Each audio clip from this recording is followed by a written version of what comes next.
कर्जमाफीच्या संदर्भातही आम्ही स्पष्टपणे सांगितलेलं आहे की आम्ही समिती तयार केलेली आहे, त्याचा अहवाल अपेक्षित आहे आणि आम्ही कर्जमाफीच्या संदर्भात एकही आश्वासन दिलेलं आहे, उचित वेळी आम्ही पूर्ण करणारच आहोत. एक शेतकरी ज्याने आपली किडनी विकली कर्जमाफीसाठी नाही, फक्त कर्ज फेडण्यासाठी, आणि दुसरीकडे मुख्यमंत्री म्हणतायत की योग्य वेळ आली की कर्ज नक्कीच फेडू. तर मला सांगा, त्या शेतकऱ्यांची किडनी गेली ती अयोग्य वेळी गेली होती का? आज आपण बोलणार आहोत महाराष्ट्रातील सर्वात मोठ्या राजकीय प्रश्नावर, कर्जमाफी कधी होणार आणि जर होणार असेल तर कोणाला त्याचा लाभ होणार. हा व्हिडिओ शेवटपर्यंत बघा, कारण शेवटी असं एक सत्य सांगणार आहे जे तुम्हाला कोणतंही न्यूज चॅनल सांगणार नाही. महाराष्ट्र देशातील सर्वात श्रीमंत राज्य. मुंबईत कोट्यवधींचे व्यवहार रोज होत असतात, पण याच महाराष्ट्रात 19 शेतकऱ्यांनी किडन्या विकल्या का? तर कर्ज फेडण्यासाठी. दर 2 दिवसांनी एक शेतकरी आत्महत्या करतो. लाखो शेतकरी बँकेच्या नोटिसांनी घाबरून जातात. हे आकडे नाहीत, हे जखमा आहेत, जिवंत जखमा. आणि या जखमांवर मलम लावायला सरकार म्हणतंय काय? योग्य वेळ येऊ द्या, योग्य वेळ आली की कर्ज नक्कीच फेडो.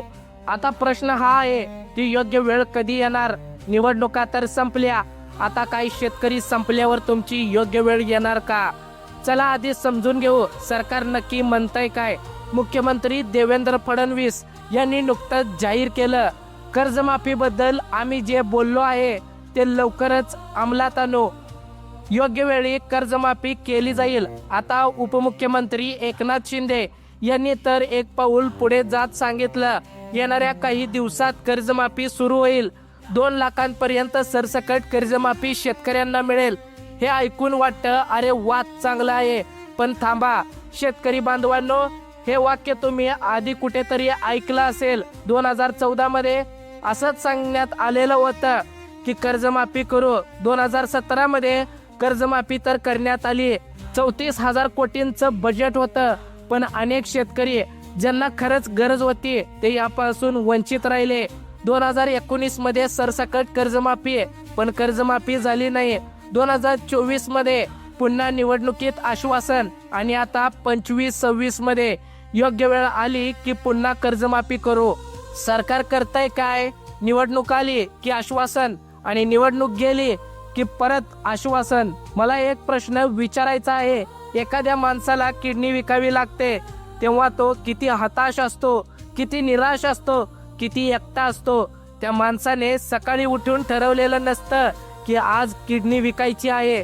तो दिवस येतो, हळूहळू बँकेची नोटीस आली, सरकारने दार ठोठावलं, मुलाच्या फी भरायच्या आहेत, बायकोचे उपचार थांबलेत आणि शेतात पीक नाही. त्या क्षणी तो शेतकरी म्हणतो, माझ्याकडे एकच गोष्ट आहे जी विकता येईल. आणि असाच विचार करून आतापर्यंत तब्बल 19 शेतकऱ्यांनी हाच निर्णय घेतला. आता सांगा, त्या 19 शेतकऱ्यांना सरकारने योग्य वेळ सांगायला किती उशीर केला? हे फक्त आकडे नाहीत, हे महाराष्ट्राचे शरम आहे. महाराष्ट्राचे डोळ्यासमोर आणि डोळ्यात पाणी आणणारे हे विचार आणि हे प्रश्न आहेत. आता बोलूया एकनाथ शिंदे यांच्या 2 लाखांच्या कर्जमाफी बद्दल. सरसकट 2 लाखांपर्यंत कर्जमाफी हे ऐकायला छान वाटतं, पण शेतकरी बांधवांनो, काही महत्त्वाचे प्रश्न आहेत. पहिला प्रश्न असा, तुम्ही देखील विचार करा, महाराष्ट्रातील शेतकऱ्यांचं सरसकट कर्ज किती आहे? अनेक शेतकऱ्यांचे तर 3 ते 5 लाखांपर्यंत आणि त्याहून अधिक कर्ज आहे. मग उरलेलं कर्ज कोण फेडणार? हा प्रश्न तुमच्या डोक्यामध्ये नक्कीच यायला हवा. दुसरा प्रश्न म्हणजे सरसकट म्हणजे सगळ्यांना याचा लाभ मिळणार का? 2017च्या कर्जमाफीत लाखो शेतकरी पात्र असून देखील वंचित राहिले. यावेळी तर असं होणार नाही, याची हमी कोण देणार? तिसरा प्रश्न, कर्जमाफीसाठी पैसे कुठून येणार? राज्याची आर्थिक स्थिती आधीच ताणलेली आहे, खजिना रिकामा असताना कर्जमाफी कशी करणार आहेत? याचा प्रश्न देखील आपल्याला पडला पाहिजे. आता चौथा सर्वात महत्त्वाचा प्रश्न, कर्जमाफी झाले तर पुढच्या वर्षी परत कर्ज घ्यायला मिळणार का? मग मूळ प्रश्न असा आहे की कर्ज जर घ्यायचंच आहे तर प्रश्न मिटतो कुठं? शेतकऱ्यांचे आत्महत्या थांबतात कशा प्रकारे? मी फक्त सरकारवर टीका करायला हा व्हिडिओ बनवलेला नाही आहे, तर यामध्ये खरं सत्य आणि खरं मत मांडायला हा व्हिडिओ बनवलेला आहे. कर्जमाफी हा कायमचा उपाय आहे का? तर नाही. कर्जमाफी म्हणजे जखमेवर पट्टी, पण जखम होतच राहणार. शेतकऱ्याला खरंच न्याय हवा असेल तर एक, शेतमालाला योग्य भाव मिळाला पाहिजे. कांदा 2 रुपयाला विकून शेतकरी जगणार कसा? कलिंगड 7 रुपयाला विकून शेतकरी जगणार कसा? नंबर 2, पीक विमा वेळेत आणि पूर्ण मिळाला पाहिजे. कागदपत्रांच्या गुंतागुंतीत शेतकरी थांबणार नाही, कारण शेतकऱ्याला तेवढा वेळ नाही. त्यानं शेतीकडे लक्ष द्यायचं की तुमच्या महिना प्रोसेसमध्ये कागदपत्र घेऊन वन फिरायचं. नंबर 3चा प्रश्न, सिंचनाची सुविधा. महाराष्ट्रातील 80% शेती अजूनही पावसावर अवलंबून आहे. पाऊस आला तर शेतकरी आनंदात आणि पाऊस नाही आला तर शेतकरी दुःखात. हे अजिबात चालणार नाही. सावकारीला आळा.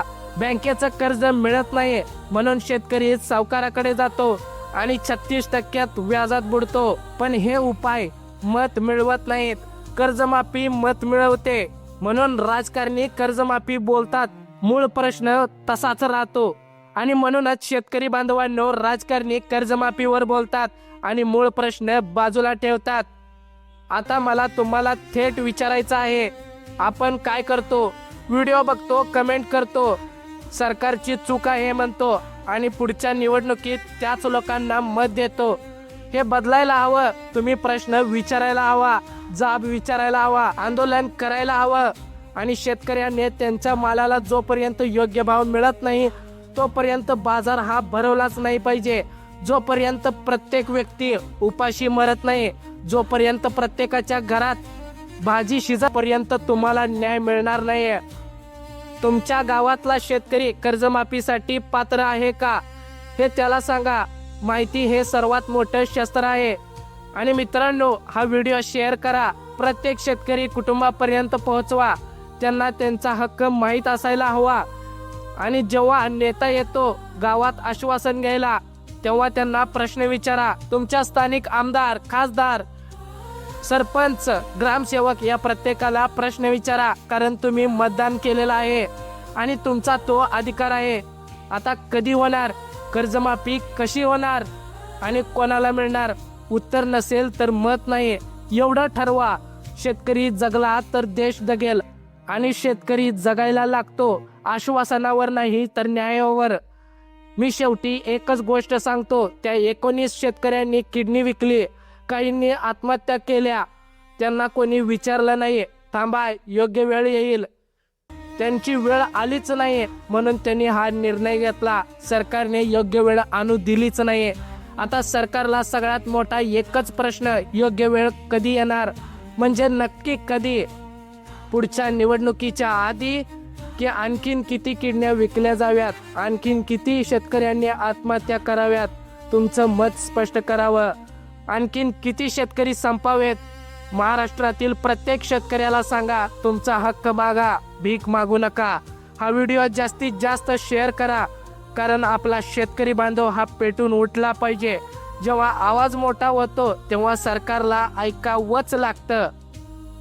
आणि शेतकरी बांधवांनो, अशाच माहितीपूर्ण व्हिडिओसाठी आत्ताच आपल्या बोलगड्या मराठी या यूट्यूब चॅनलला सबस्क्राईब करा, कारण आपण फक्त आणि फक्त खरं आणि सत्य वास्तव्य मांडण्याचा प्रयत्न करतो.